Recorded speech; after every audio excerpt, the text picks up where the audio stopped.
wabarakatuh. Perkenalkan, nama aku Naura Salsabila Ilaria, NIM 1921101101100 dari kelas pengendalian vektor dan koordinat D.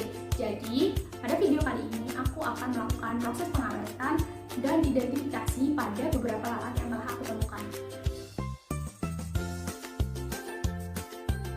Nah, sebelum kita menuju proses pengawetan, alangkah lebih baiknya kita menggunakan alat dan bahan yang dibutuhkan. Yang pertama, kita membutuhkan masker, sarung tangan, wadah plastik, pinset, kutek bening, gunting,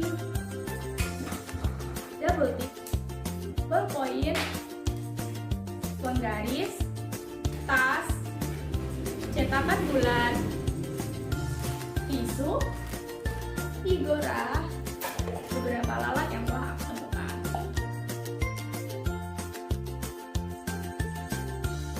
Nah, sebelum kita menuju tahapan proses pengawetan yang pertama, alangkah lebih baiknya kita memakai masker dan sarung tangan.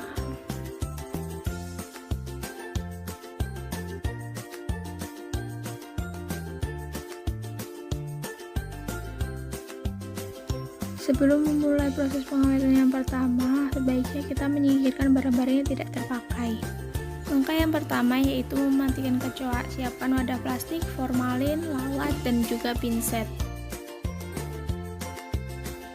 Kemudian tuangkan formalin ke wadah plastik secukupnya dan ambil lalat menggunakan pinset yang telah ada. Lakukan dengan hati-hati, jangan sampai lalat terbang.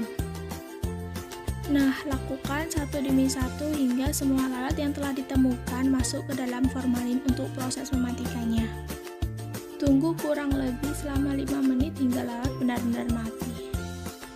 Nah, setelah lalat benar-benar mati, lalu siapkan beberapa tisu untuk proses penirisan lalat. Setelah ditiriskan, lalat akan dilakukan penjemuran kurang lebih selama 5 menit hingga lalat benar-benar kering. Setelah lalat benar-benar kering, lalu kita lakukan proses pengukuran morfologi dari lalat yang telah kita temukan. Oke, proses pengukuran morfologi lalat telah usai.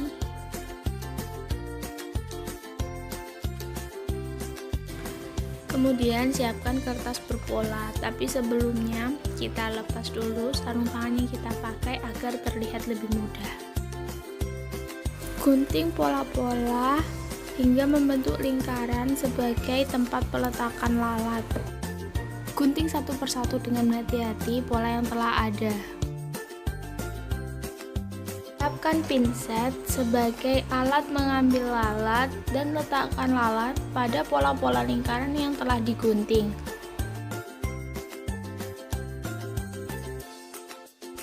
Ini dia 5 jenis lalat yang berhasil ditemukan oleh peneliti dengan morfologi dan ciri hidup yang berbeda. Selanjutnya adalah proses pengawetan dengan bahan kutek bening. Kutek dibuka dan dioleskan pada beberapa lalat yang telah ditemukan. Oleskan kutek pada bagian tubuh lalat secara merata agar lalat berhasil dalam proses pengawetan ini.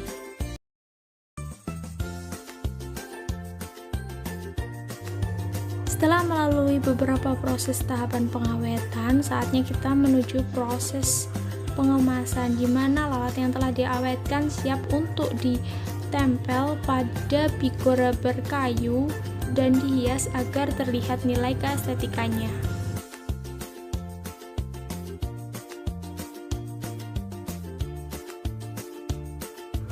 Nah, ini dia teman-teman hasil dari pengemasan lalat yang telah berhasil ditemukan.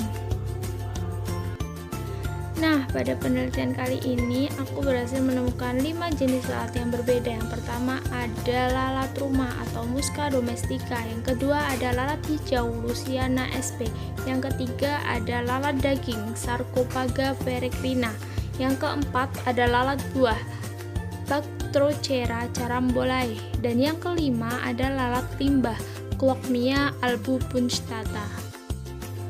Untuk daur hidup atau siklus hidup lalat, aku mengambil contoh dari lalat rumah.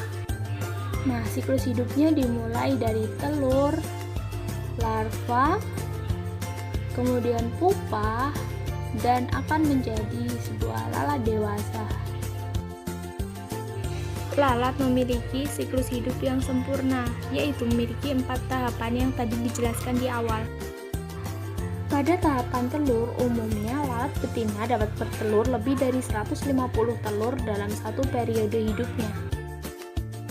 Nah, setelah telur menetas, mereka keluar sebagai makhluk berwarna putih tanpa kaki yang disebut larva atau umumnya disebut sebagai belatung. Kemudian, belatung akan mengalami proses pergantian kulit dan memasuki tahapan kepompong atau yang disebut dengan pupa. Kulitnya akan berubah menjadi lebih gelap. Tahapan ini berlangsung 3-5 hari. Setelah melalui tahapan pupa, kemudian akan berubah menjadi lalat dewasa. Yang kedua ada lalat hijau atau Lusciana sp. Dia biasa berkembang biak di bahan yang cair atau semi cair yang berasal dari hewan, misalnya daging busuk ikan, sampah ikan, bangkai, dan lain-lain. Ciri khasnya, lalat ini bertubuh mengkilat serta memiliki warna hijau dan kebiruan metalik. Yang ketiga ada lalat daging atau Sarcofaga peregrina. Lalat ini mempunyai 3 garis gelap, perutnya berwarna abu-abu terang bercorak bercak-bercak hitam. Tempat perkembangbiakannya seperti pada daging, bangkai, kotoran, dan sayur-sayuran yang sedang membusuk. Yang keempat ada lalat limbah, Cloacmia albipunctata. Lebih sering disebut sebagai ngengat dan sering dijumpai pada kamar mandi.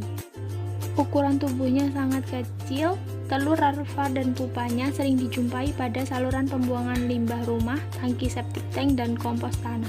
Yang kelima ada lalat buah atau Bactrochera carambolae.